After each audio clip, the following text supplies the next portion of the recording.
Joining us on the Heister Automotive Group hotline on this Wednesday, we talk a little Wolfpack as usual with Pack Power 247's editor Cory Smith. Good morning, Cory.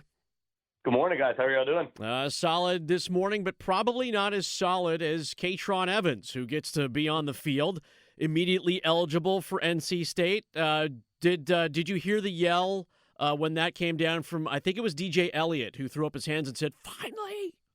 Finally!" Yeah, between him and Elijah Shaw, I'm pretty sure they felt a lot of relief. Elijah Shaw obviously being the defensive line coach for NC State. But, yeah, I mean, this is a big moment not only for NC State because you absolutely needed some depth at that nose guard position. It changes the way the defensive line looks, too, because they were already making some shifts and moving guys from, defensive tackle over to nose guard. And, that meant maybe shifting somebody from the edge over to another position as well.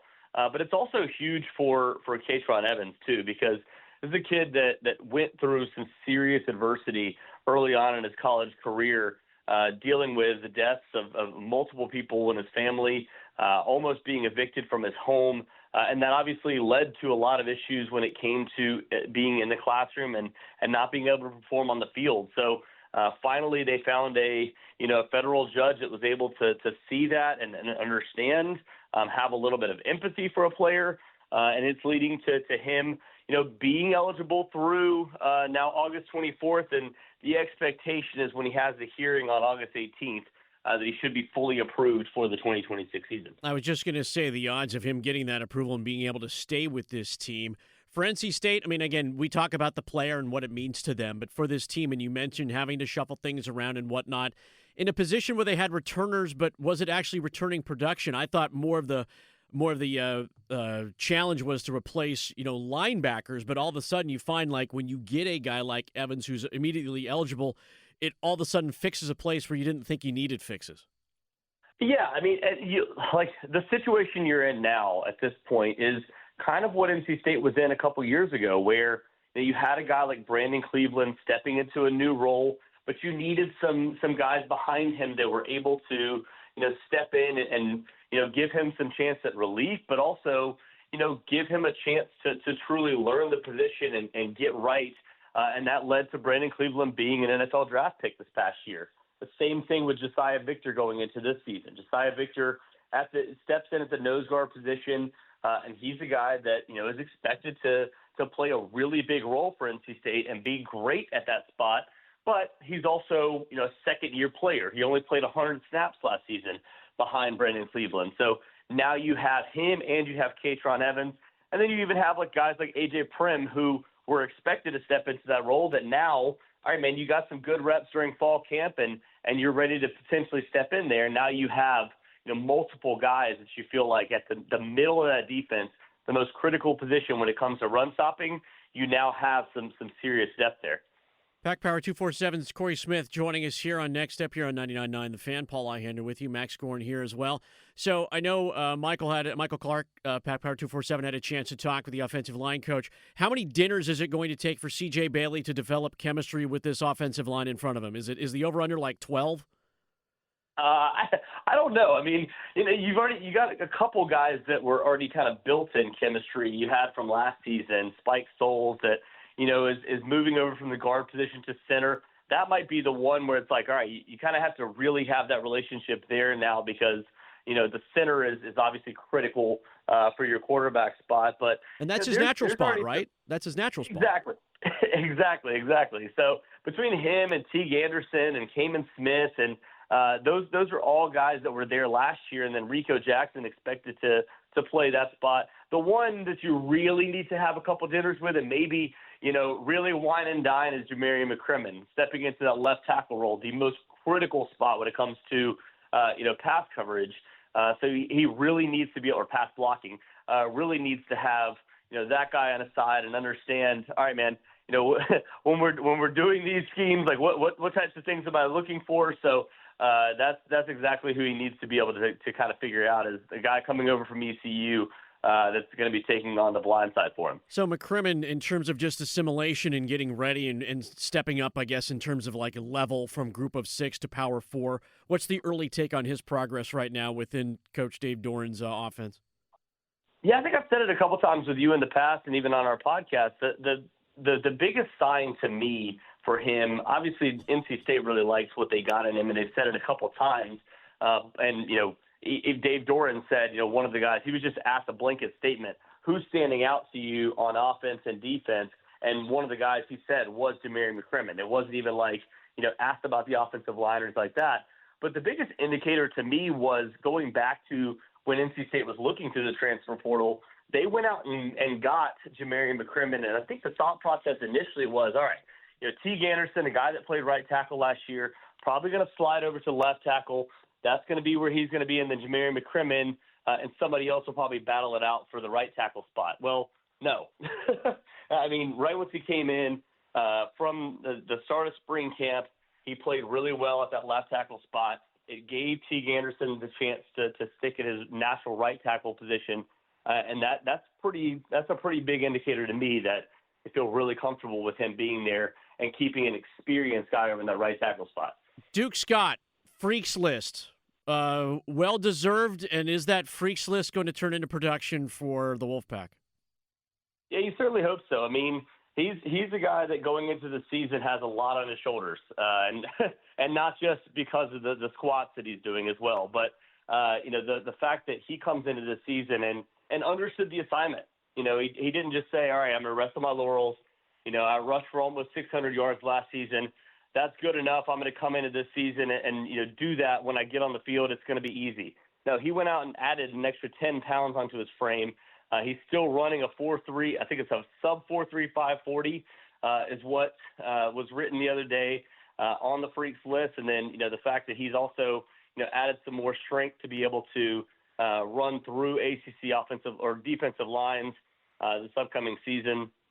But the other thing, too, was Colby Cronk added to that list, a guy that just sounds like a freak, literally a freak. He's got the name for it. To the weight room.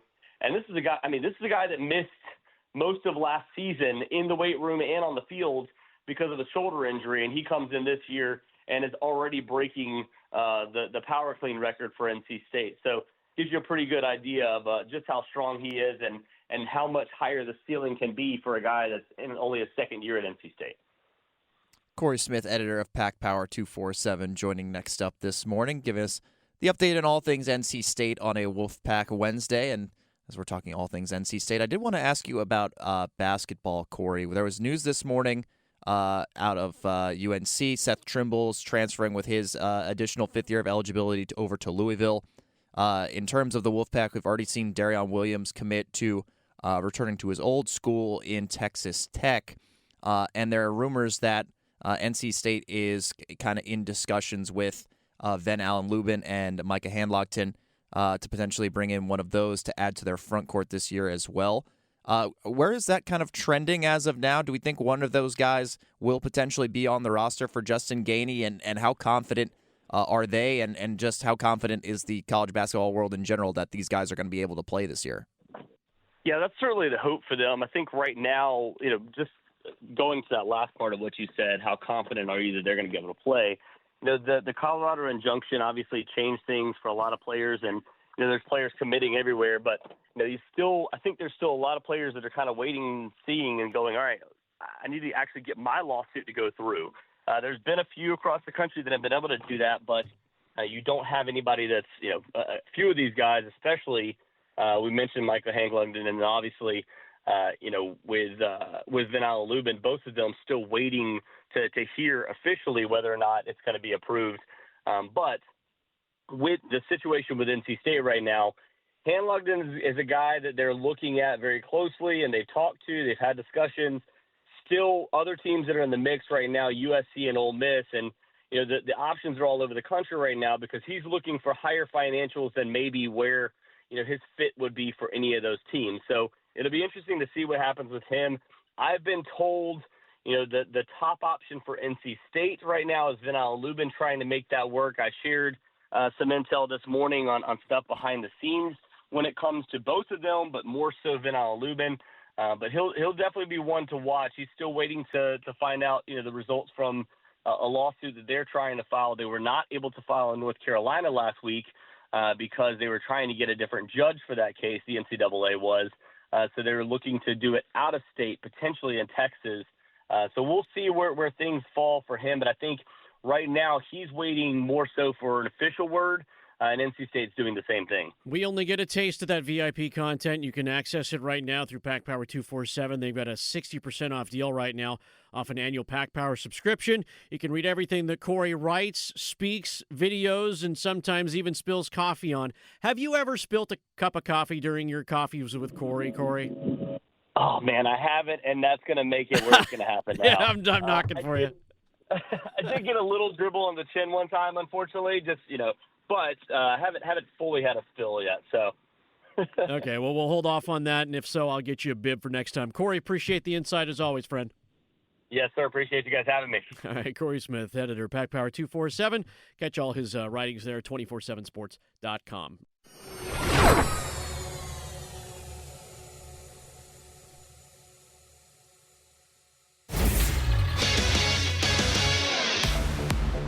I'm Max Goren with 3 things you need to know right now from 99.9 The Fan. Former UNC basketball guard Seth Trimble, who was one of the players given a 5th year of college eligibility in a recent Colorado District Court ruling, committed to Louisville this morning out of the transfer portal.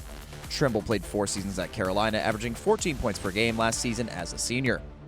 Allen St. Maximin made his long-awaited debut for Charlotte FC last night, but it was spoiled in stoppage time as FC Pachuca scored a late winner to defeat the Crown 1-0. With the loss, Charlotte was likely eliminated from knockout stage contention in the League's Cup. The Durham Bulls will look to bounce back from last night's shutout loss against the Memphis Redbirds tonight at the DBAP. Bulls coverage is available on 620 AM Buzz Sports Radio, 99.9 FM HD2, and WRAL News Plus, with first pitch scheduled for 6:45 p.m. For all the latest news on your favorite teams, download the 99.9 The Fan app or visit 999thefan.com.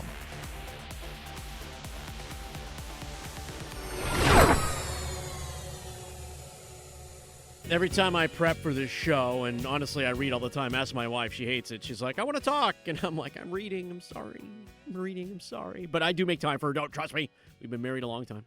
Anniversary coming up this weekend, as a matter of fact. It's been a long time. I promise you, it's been a long time. There's this article that keeps popping up about college football's hot seats.